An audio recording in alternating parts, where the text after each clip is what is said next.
Membicarakan nasib para pensiunan PNS di seluruh Indonesia adalah membicarakan tentang golongan di Indonesia yang saat ini hidupnya serba pas-pasan dan mereka terjepit dengan berbagai kesulitan hidup. Sehingga sangat wajar ketika para pensiunan PNS berteriak atau bersuara agar pemerintah atau negara memberikan perhatian yang lebih kepada para mantan abdi negara. Nah, Bapak dan Ibu semua, tonton video ini sampai habis, sampai selesai, karena video ini akan membahas secara detail mengenai nasib para pensiunan PNS di seluruh tanah air. Dan jangan lupa untuk subscribe channel YouTube ini dulu ya. Jadi, Bapak dan Ibu semua, sama-sama kita ketahui bahwa saat ini nasib para pensiunan PNS di seluruh Indonesia itu kan memang pas-pasan, bahkan ada sangat banyak pensiunan PNS yang hidup serba kekurangan. Nah, ini tentu saja menjadi sebuah perhatian tersendiri atau sebuah hal yang harus di-notice oleh negara atau oleh pemerintah. Belum lagi kalau kita bicara tentang para pensiunan PNS yang akhirnya mendapatkan harapan palsu atau harapan kosong dari berbagai konten di media sosial. Nah, ini ada pertanyaan yang sangat menarik yang diajukan oleh Bapak Supriyanto di channel saya ini. Jadi beliau itu menanyakan, apakah para pembuat konten hoax itu tidak terkena UU ITE? Jawabannya menjadi gini, Bapak dan Ibu semua. Para pembuat konten hoax itu bisa saja terjerat UU ITE kalau ada pihak-pihak yang melaporkan. Misalnya si A ini membuat konten hoax sehingga ada pihak lain yang memberikan laporan kepada polisi. Nah, pembuat konten itu bisa saja diproses secara hukum. Yang kedua adalah, memang di dalam pemberantasan konten hoax itu membutuhkan tindakan yang tegas dari negara atau dari pemerintah. Kita ketahui bahwa ada sangat banyak konten di media sosial, terutama yang memberitakan tentang kenaikan gaji ataupun rapelan gaji bagi para pensiunan PNS, dan konten itu kan selalu berulang, selalu digoreng-goreng dari tahun 2025 kemarin, tapi nyatanya sampai saat ini belum ada kepastian atau belum ada regulasi baru dari pemerintah atau dari negara tentang rapelan gaji atau kenaikan gaji untuk para pensiunan PNS di seluruh Indonesia. Nah, kita akan membahas mengenai beberapa nasib yang sangat menyedihkan, yang tidak beruntung yang dialami oleh para pensiunan PNS di seluruh Indonesia. Ini salah satu cerita itu datang dari Ibu Ani Rohimah. Jadi beliau itu juga mengaku bahwa beliau itu sempat percaya dengan berbagai konten hoax yang ada di media sosial. Dan Ibu Ani Rohimah itu mengakui bahwa berbagai konten yang ada di media sosial, terutama konten di YouTube yang sifatnya itu adalah hoax, sangat menyakitkan bagi beliau. Sekali lagi, ini tentu saja harus menjadi perhatian yang sangat serius dari pemerintah. Karena apa? Ada sangat banyak pensiunan PNS yang akhirnya termakan hoax karena, ya sekali lagi, saat ini ada banyak konten di media sosial, khususnya di YouTube, yang sifatnya itu adalah hoax dan tidak bisa dipertanggungjawabkan. Cerita yang juga menyedihkan itu juga dialami oleh Ibu Sri Jumiati. Jadi beliau mengaku bahwa saat ini sisa gaji yang beliau miliki itu adalah Rp300.000 sebulan. Ibu Sri Jumiati itu juga mengaku bahwa saat ini masih memiliki hutang di bank sampai umur beliau itu nanti 75 tahun. Ini tentu saja merupakan hal yang memang dialami oleh sangat banyak pensiunan PNS di seluruh Indonesia. Tidak hanya di Jawa, tapi juga di Bali, Sumatera, Sulawesi, Kalimantan, Papua, dan lain sebagainya. Karena sangat banyak mantan abdi negara yang akhirnya harus mengambil hutang di bank untuk mencukupi kebutuhan hidup sehari-hari. Logikanya memang seperti ini, negara harus menjamin kesejahteraan bagi semua warga atau bagi semua masyarakat, termasuk juga di dalam hal ini tentu saja adalah para pensiunan PNS di seluruh Indonesia. Karena menyejahterakan semua rakyat atau semua warga itu sudah tercantum atau sudah dimuat di dalam undang-undang. Sayangnya memang ketika sudah ada penegasan di dalam undang-undang, pada faktanya di lapangan itu sangat banyak masyarakat, khususnya para pensiunan PNS, yang hidupnya itu masih menderita. Ada juga cerita dari Ibu Purwaningsih. Jadi beliau itu merupakan janda pensiunan Purnawirawan TNI AD dan suami beliau itu sudah berjuang sejak tahun 1959.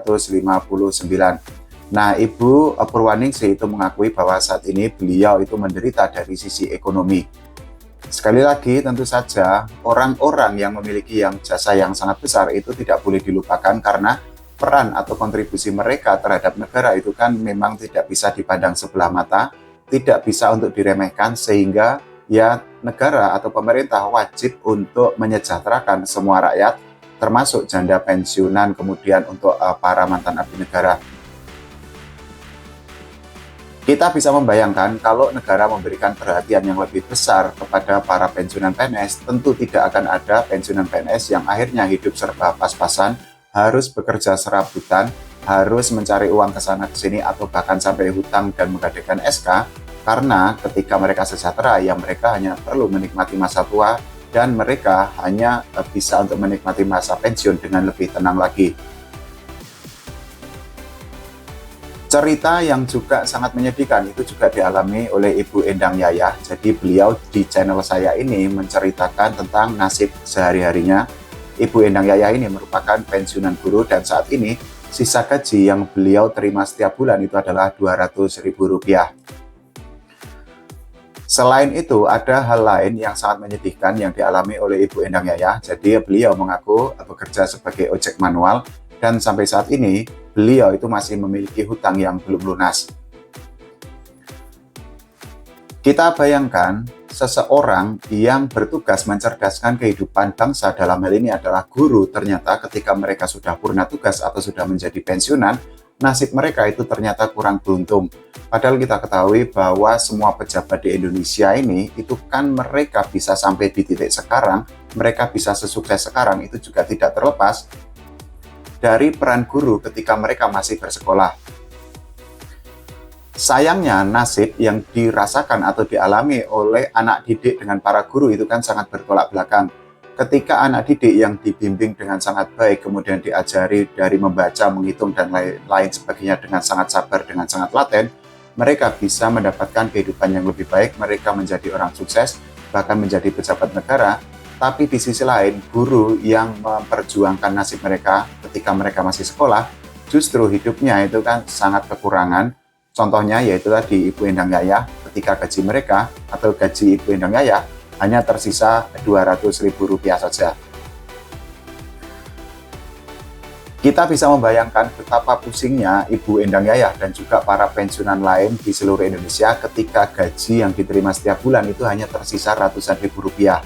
Padahal kita ketahui bahwa saat ini apa-apa itu kan serba mahal, harga sembako lebih mahal, kemudian harga telur lebih mahal, harga minyak lebih mahal, harga beras juga lebih mahal. Tapi di sisi lain mereka hanya memegang duit Rp200.000. Tentu saja dihitung dengan cara apapun, uang Rp200.000 itu tidak akan cukup untuk hidup dari awal bulan sampai akhir bulan. Dan hal itu kan dirasakan oleh sangat banyak mantan abdi negara di seluruh Indonesia. Sekali lagi, sehingga sangat wajar ketika para pensiunan PNS itu mengharapkan agar pemerintah memberikan perhatian yang lebih besar kepada mereka. Karena sekali lagi, tugas negara atau tugas pemerintah itu adalah menyejahterakan semua rakyat, semua masyarakat, dalam konteks ini termasuk juga para pensiunan PNS di seluruh Indonesia. Masih ada lagi cerita-cerita lain yang dituliskan oleh para pensiunan PNS di seluruh Indonesia di channel saya ini, dan cerita-cerita yang disampaikan oleh para mantan abdi negara itu kan membuat kita mengelus dada, membuat kita sangat prihatin dan tentu saja sangat bersedih. Karena apa? Mereka itu kan usianya sudah sepuh, sudah sangat tua, fisiknya, kekuatannya itu juga sudah mulai berkurang, tidak sekuat ketika mereka masih usia 20 atau 30 tahunan. Tapi ketika mereka usianya sudah semakin sepuh, sudah semakin tua, ternyata mereka harus dipusingkan dengan berbagai kebutuhan hidup, seperti misalnya mencari uang untuk mencukupi kebutuhan hidup. Belum lagi mereka juga dipusingkan dengan cicilan ataupun dengan hutang di bank, yang tentu saja hutang atau cicilan itu harus dibayar sampai lunas. Belum lagi kalau kita bicara tentang para pensiunan PNS yang termakan konten hoak, dan ini tentu saja sangat disayangkan. Kenapa kok masih ada yang tega membuat konten-konten yang hoak, yang sifatnya membohongi atau menipu para mantan abdi negara. Ini tentu saja merupakan sebuah hal yang sangat keterlaluan, karena sekali lagi para pensiunan PNS ketika mereka sangat mengharapkan ada perhatian dari negara atau dari pemerintah, misalnya ada kenaikan gaji atau pembebalan gaji, tapi setiap hari para pensiunan PNS itu disuguhi atau mendapatkan konten-konten yang sifatnya tidak bisa dipertanggungjawabkan atau tidak bisa dipercaya. Memang negara itu harus bersikap tegas terhadap berbagai konten seperti itu agar tidak ada lagi keresahan ataupun kesedihan atau tidak ada lagi pensiunan PNS yang menjadi korban hoak di media sosial. Karena apa? Ya tentu saja negara memiliki infrastruktur atau memiliki alat atau memiliki kebijakan yang sangat besar untuk menindak secara tegas para pembuat konten hoak yang ada di media sosial. Belum lagi kalau kita bicara mengenai berbagai konten yang ada di media sosial yang mencatut nama ataupun gambar ataupun video dari Menteri Keuangan Pak Purbaya Yudi Sadewa. Tentu saja hal itu harus diperhatikan oleh negara sehingga tidak ada lagi pensiunan PNS yang merasakan keresahan atau menjadi korban PHP. Jadi begitu Bapak dan Ibu semua ya, sekali lagi masih ada sangat banyak pensiunan PNS yang harus mendapatkan perhatian yang sangat besar, perhatian yang lebih dari pemerintah atau dari negara, karena hidup mereka saat ini serba pas-pasan, serba kekurangan, dan bahkan mereka hidup menderita sampai ada yang terjebak utang, menggadaikan SK, atau bahkan bekerja serabutan sebagai tukang ojek. Nah, kita tentu saja sama-sama berharap agar ada tindak lanjut dari negara atau dari pemerintah. Dalam hal ini adalah dari Presiden Pak Prabowo Subianto dan Wakil Presiden Mas Gibran Rakabuming Raka, agar taraf hidup atau kehidupan atau perekonomian dari para mantan abdi negara bisa lebih baik lagi ke depannya. Kalau menurut Bapak dan Ibu semua bagaimana? Silahkan tulis di kolom komentar ya.